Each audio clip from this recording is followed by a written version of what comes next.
제가 10년간 영어 노베이스 학생들을 가르쳐 보니까요. 노베이스의 가장 큰 문제가 뭐였냐면 문장 구조와 영문법 그리고 독해를 다 따로 공부하는 거였어요.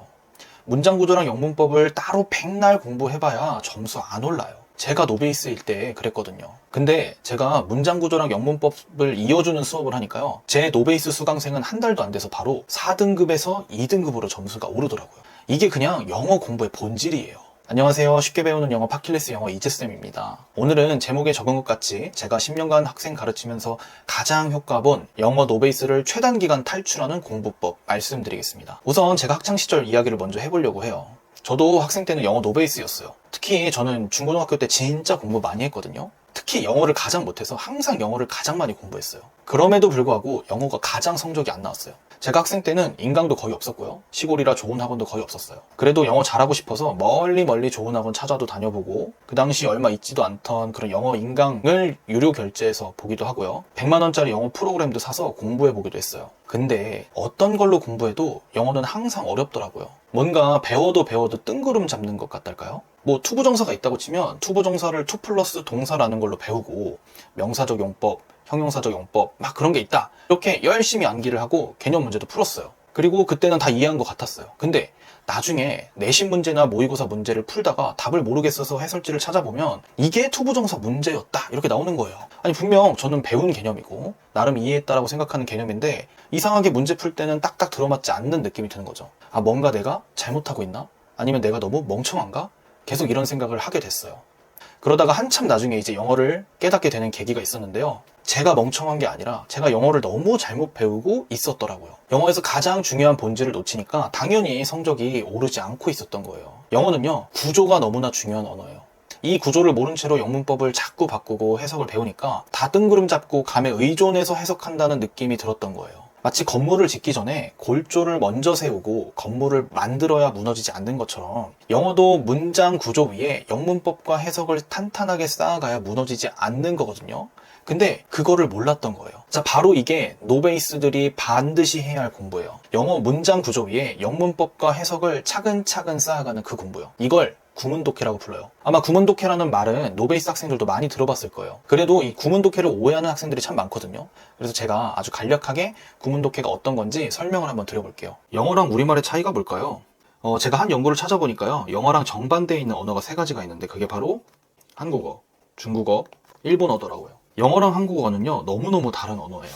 그래서 우리가 한국어처럼 영어를 배우면 당연히 영어가 어려울 수밖에 없는 거예요. 그래서 이 둘 간의 차이를 이해하고 문장 구조를 배워야 하는데요. 오늘은 그 차이 중 아주 중요한 차이점 한 가지만 말씀드려볼게요. 영어랑 한국어의 가장 큰 차이는 바로 조사의 유무예요. 조사가 뭔지 잘 모르는 분들을 위해서 설명을 드리자면요. 우리말 단어 뒤에 있는 뭐뭐가, 뭐뭐에는 뭐 이런 것들이 바로 조사에 해당돼요. 우리말에는 조사가 있지만 영어에는 이 조사가 없기 때문에 우리가 영어를 해석할 때는 우리말에 적절한 조사를 붙여서 해석하는 게 굉장히 중요해요. 자, 여기 아래 그림을 한번 볼게요.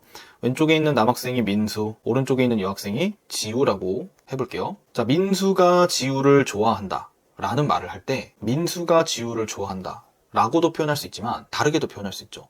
제가 문장 순서를 한번 바꿔볼게요. 지우를 민수가 좋아한다. 이건 어떤 의미일까요? 이것도 역시 왼쪽에 있는 민수가 오른쪽에 있는 지우를 좋아한다 랑 같은 의미예요. 그럼 문장 구조를 더 바꿔볼게요. 지우를 좋아한다 민수가. 이것도 역시 같은 의미죠. 민수가 좋아한다 지우를. 이것도 같은 의미예요. 즉 우리말은 순서에 따라서 의미가 달라지는 게 아니라 문장이 달라져도 똑같은 의미로 받아들이는 거예요. 어떻게 이게 가능할까요? 너무 신기하지 않나요? 이게 가능한 이유는 바로 우리말에 조사가 있기 때문이에요. 우리말은 문장 순서가 어떻든지 간에 뭐뭐가라는 조사가 붙어 있으면 얘를 주어로 인식해요. 마찬가지로 순서가 어떻든 간에 뭐뭐를이라는 조사가 붙어 있으면 우리는 이 단어를 목적어라고 이해해요.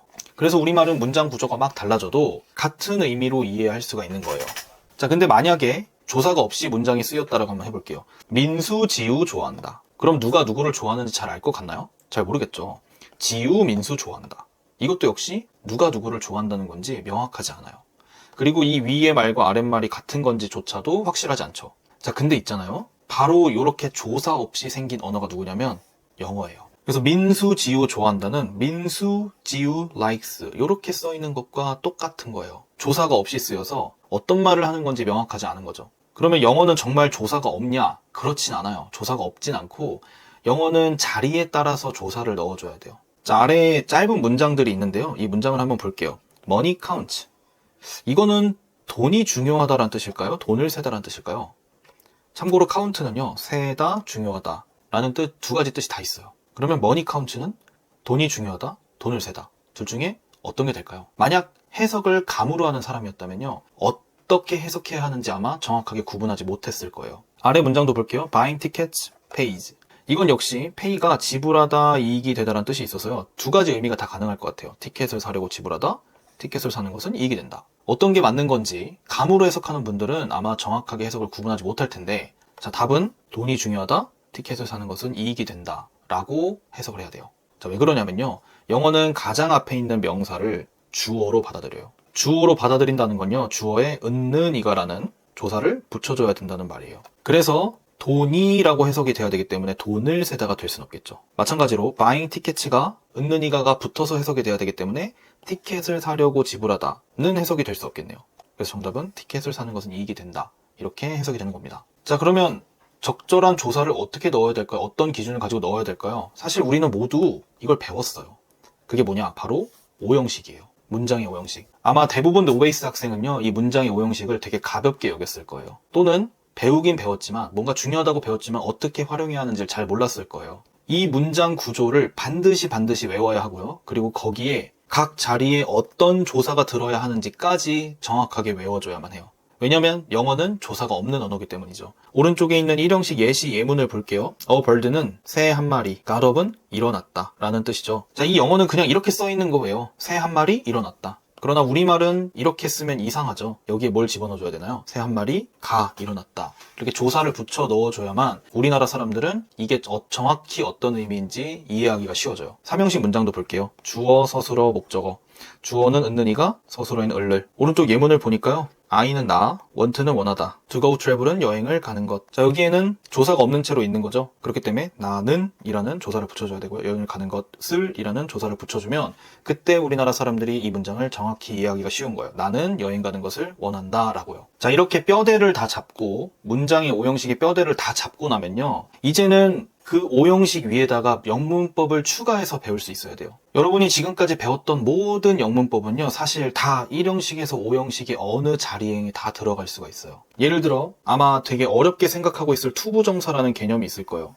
이 투부정사라는 개념은요, 이 투부정사가 명사 덩어리여서 명사구가 되고요, 그 명사구는 명사로서 주어 자리에 올 수 있다, 이런 식으로 연계를 해서 이해를 해야 해요. 그렇게 해야만 투부정사가 주어 자리에 왔을 때, 아, 이때는 이렇게 해석해야 되는구나, 이때는 이런 조사를 넣어서 해석해야 되는구나 하고 문장 구조 위에 영문법과 해석이 붙을 수가 있는 거예요. 그 문법만이 아니라요, 다른 여러분이 배웠던 어떤 문법도 다 여기 안에 들어가요.